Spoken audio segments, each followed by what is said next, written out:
Good morning, students. Today we will start our new topic of components of staffing. Components of staffing में 3 components थे. पहला था recruitment, second was selection and third is training. आज हम करेंगे training. Training क्या होता है? ट्रेनिंग एक एफर्ट है, एक प्रोसेस है. प्रोसेस भी कैसा, जिसमें एक एफर्ट किया जाता है ताकि जो नॉलेज है एम्प्लॉयज की, जो स्किल्स हैं, जो कैपेबिलिटीज हैं, जो कॉम्पिटेंसीज हैं एम्प्लॉयज की, वो क्या हो जाए, वो इंक्रीज हो जाए, ताकि जो वो काम है और ज्यादा अच्छे ढंग से कर पाए, ताकि वो एक्सपर्ट हो जाए उस काम को करने में. अब ट्रेनिंग इसलिए दी जाती है ताकि जो एम्प्लॉय है कम टाइम में ज्यादा से ज्यादा काम कर सके, वेस्टेज जो है वो भी कम से कम हो सके और प्रॉफिट्स जो है वो कंपनी ज्यादा से ज्यादा अर्न कर सके. अब ट्रेनिंग में क्या होता है, अगर एक एम्प्लॉय ट्रेंड है वो ज्यादा अच्छे ढंग से काम कर पाएगा क्योंकि उसको मशीन्स को कैसे हैंडल करना है वो सीख चुका है, as compare to an untrained employee. जो अनट्रेन्ड एम्प्लॉय है वो मिस्टेक्स भी ज्यादा करेगा, उसको सुपरविजन की भी जरूरत होगी. सुपरविजन मीन्स कि एक एम्प्लॉय जो एक उसका सुपीरियर है वो उसके सिर पे हमेशा खड़ा रहेगा कि कहीं वो कोई गलती तो नहीं कर रहा. तो इसलिए नेसेसरी है, एक ऑर्गेनाइजेशन जो है वो अब क्या करती है, एम्प्लॉयज को काम देने से पहले वो क्या करती है, उसकी ट्रेनिंग कराती है. जैसे अब हमने अगर एक बैंक में भी हमारी एक जॉब लगती है तो जब हमारा एग्जाम क्लियर हो जाता है तो उसके बाद हमें 15 दिन की, 20 दिन की, 1 महीने की ट्रेनिंग पे भेजा जाता है. ट्रेनिंग पे किस लिए भेजा जाता है, ताकि हम काम पहले से ही सीख लें. काम पहले से ही सीख लेंगे ताकि जब हम एक्चुअल वर्क करेंगे तो हमें कोई दिक्कत ही ना आए और हमारा काम जो है वो अच्छे से चलता चला जाए. Training is a process by which effort is made to increase the knowledge and skills of the employees, ताकि एम्प्लॉयज की नॉलेज इंक्रीज हो सके, उसकी स्किल्स इंक्रीज हो सके, for successful accomplishment of a specific job. एक जॉब को करने के लिए, एक काम को करने के लिए उसको क्या दी जाती है, ट्रेनिंग दी जाती है. नेक्स्ट टॉपिक है जो हमारा आज का, वो है कैरेक्टरिस्टिक्स ऑफ ट्रेनिंग. पहला पॉइंट है कैरेक्टरिस्टिक्स में, expense on training is investment and not wastage. जो भी एक ऑर्गेनाइजेशन जो है खर्चा करती है एम्प्लॉयज की ट्रेनिंग पे, आज के टाइम पे हर एक ऑर्गेनाइजेशन जो है वो क्या करती है, अपने एम्प्लॉयज को ट्रेनिंग प्रोवाइड करती है ताकि जो एम्प्लॉयज हैं वो ऑर्गेनाइजेशन में अच्छे ढंग से काम कर पाए. अगर ऑर्गेनाइजेशन में काम अच्छे से चलता रहेगा, स्मूथली चलता रहेगा, अगर जो ऑर्गेनाइजेशन में काम स्मूथली चलेगा तो इससे बेनिफिट ऑर्गेनाइजेशन को ही होगा. क्या बेनिफिट होगा कि ऑर्गेनाइजेशन में प्रोडक्शन ज्यादा होगी, वेस्टेज कम से कम होगी और क्या होगा, प्रॉफिट्स जो है ऑर्गेनाइजेशन वो ज्यादा से ज्यादा अर्न कर पाएगी. जो भी एक्सपेंडिचर, जो भी एक्सपेंसेस एक ऑर्गेनाइजेशन ट्रेनिंग पे करता है एम्प्लॉयज की, वो इन्वेस्टमेंट है ऑर्गेनाइजेशन के लिए, क्योंकि जो इसका बेनिफिट है ऑर्गेनाइजेशन को लॉन्ग रन में मिलेगा.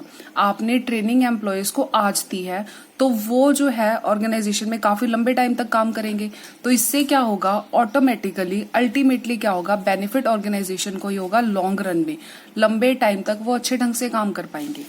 Not wastage, expenses incurred will benefit the organization for a long time. ये लॉन्ग टाइम के लिए बेनिफिट करेगा ऑर्गेनाइजेशन को. कैसे? इससे जो एम्प्लॉयज की जो एफिशिएंसी है वो क्या हो जाएगी, इंक्रीज हो जाएगी, वो काम को जो है वो ज्यादा अच्छे ढंग से कर पाएंगे. सेकेंड कैरेक्टरिस्टिक है ट्रेनिंग का, relates to a specific job. जो ऑर्गेनाइजेशन जो है वो एम्प्लॉयज को ट्रेनिंग प्रोवाइड करती है, जो ट्रेनिंग प्रोवाइड की जाती है उससे एम्प्लॉयज का जनरल नॉलेज इंक्रीज नहीं होता.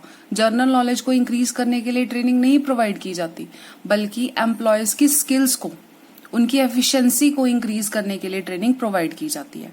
एक पर्टिकुलर जॉब को, एक पर्टिकुलर काम को कैसे करना है, उस काम को करने के लिए ट्रेनिंग प्रोवाइड की जाती है. तो इससे जो है एम्प्लॉयज की स्किल्स उस काम को करने के लिए, उसकी जो एफिशिएंसी है वो क्या हो जाती है, वो इंक्रीज हो जाती है. Training does not increase the general knowledge of the employees, it increases the skills of the employees to perform a specific job. Third point है, beneficial to both the organisation and the employees. जो training provide की जाती है उससे benefit organisation को भी होता है और एम्प्लॉयज को भी होता है. ऑर्गेनाइजेशन को क्या बेनिफिट होता है कि ऑर्गेनाइजेशन में प्रोडक्शन ज्यादा होती है, कॉस्ट कम से कम लगती है, तो प्रॉफिट्स जो है ऑर्गेनाइजेशन ज्यादा से ज्यादा अर्न कर पाता है। और एम्प्लॉयज को ट्रेनिंग का क्या बेनिफिट होता है? एम्प्लॉयज को क्या बेनिफिट होता है कि एम्प्लॉयज की एफिशिएंसी इंक्रीज हो जाती है। जब उनकी एफिशिएंसी इंक्रीज हो जाएगी तो वो ज्यादा प्रोड्यूस कर पाएंगे, प्रोडक्शन जो है वो ज्यादा प्रोड्यूस कर पाएंगे लेस टाइम में। टाइम जो है वो कम से कम लेंगे क्योंकि उनको पता चल गया है काम को कैसे करना है। फिर वो न्यू मेथड्स भी फाइंड आउट कर लेते हैं भी काम को और जल्दी कैसे कर पाए। तो जब वो काम जल्दी कर पाएंगे तो वेजेस भी जो है वो ज्यादा अर्न कर पाएंगे। और एक बेनिफिट ट्रेनिंग का ये भी होता है कि एम्प्लॉयज के एक्सीडेंट्स के जो चांसेस है वो कम से कम होंगे। क्यों? क्योंकि एम्प्लॉयज को मशीन्स को हैंडल करना, काम को कैसे करना है वो उनको अच्छे से अब आ गया। तो इससे जो एम्प्लॉयज के एक्सीडेंट्स के जो चांसेस, अगर एक एम्प्लॉय को मशीन को अच्छे से चलाना नहीं आता तो क्या होगा? एक्सीडेंट के चांसेस बढ़ जाएंगे। लेकिन एक ट्रेन्ड एम्प्लॉय को सारा कुछ चलाना आता है, उसको काम करना कैसे करना है वो सब कुछ आता है, तो एक्सीडेंट्स के जो चांसेस है वो कम से कम हो जाएंगे और उनकी जो लाइफ है वो भी सेफ रहेगी और सिक्योर रहेगी। फोर्थ पॉइंट है कैरेक्टरिस्टिक्स का, कॉन्टिन्यूस प्रोसेस। इसका मतलब ये है कि अगर आपने एक बार एम्प्लॉयज को ट्रेनिंग दे दी तो आपका काम खत्म हो गया, ऐसा नहीं होगा। ट्रेनिंग जो है वो एम्प्लॉयज को बार बार देनी पड़ेगी। जब भी एक नया प्रोडक्ट आता है, न्यू टेक्नोलॉजी का इन्वेंशन होता है तो क्या हो जाता है? पुरानी टेक्नोलॉजी आउटडेटेड हो जाती है।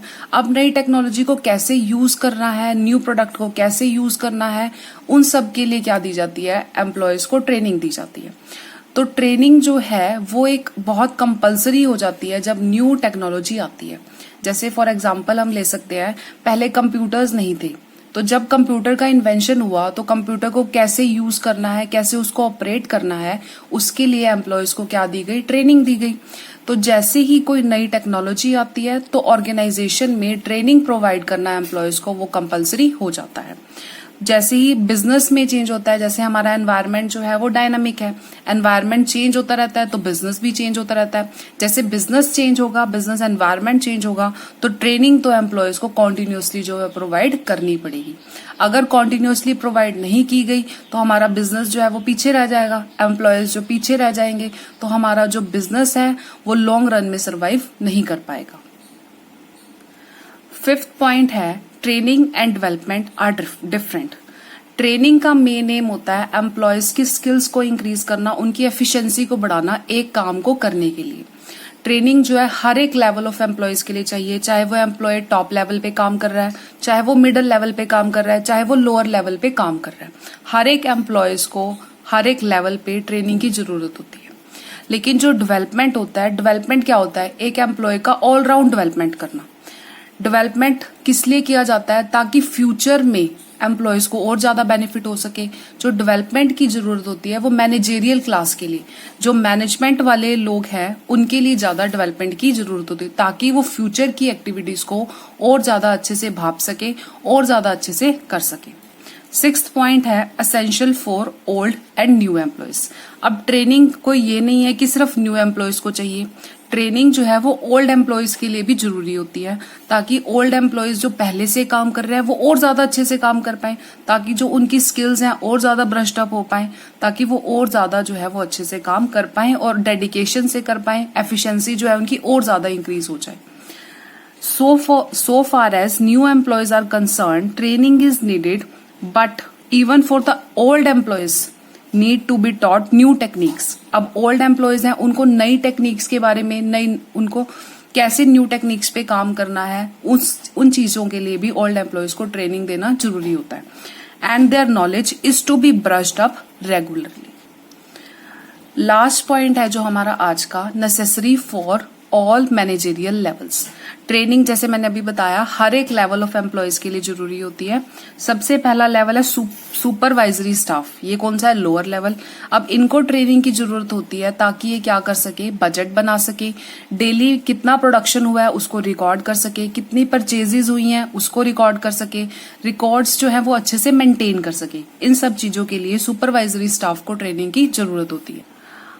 मिडल लेवल मैनेजर्स को थ्योरेटिकल ट्रेनिंग की इतनी जरूरत नहीं होती जितनी उनको प्रैक्टिकल ट्रेनिंग की जरूरत होती है। मिडल लेवल वालों को लेटेस्ट इन्फॉर्मेशन दी जाती है, प्लानिंग कैसे करनी है उनको, ऑर्गेनाइजिंग के रिगार्डिंग, स्टाफिंग के रिगार्डिंग, डायरेक्टिंग, कंट्रोलिंग के रिगार्डिंग। और टॉप लेवल मैनेजर्स इसमें कौन कौन आता है, सीईओ आते हैं, हमारे प्रेसिडेंट्स आते हैं। इसमें क्या इनको ट्रेनिंग की जरूरत होती है ताकि ये जो लेबर्स के साथ है अच्छे रिलेशन मेंटेन कर सके, और फाइनेंस को कैसे मैनेज करना है, प्रोडक्शन को कैसे मैनेज करना है, प्रोडक्शन को कैसे इंक्रीज कर पाएंगे ताकि प्रॉफिट ज्यादा से ज्यादा अर्न हो सके, वेस्टेज कम से कम हो सके। इन सब चीजों को मैनेज करने के लिए टॉप लेवल मैनेजर्स को भी ट्रेनिंग की जरूरत होती है। आई होप आपको आज का लेक्चर मीनिंग क्या था हमारा ट्रेनिंग का और करेक्टरिस्टिक्स क्या है वो अच्छे से समझ आ गए होंगे। Thank you.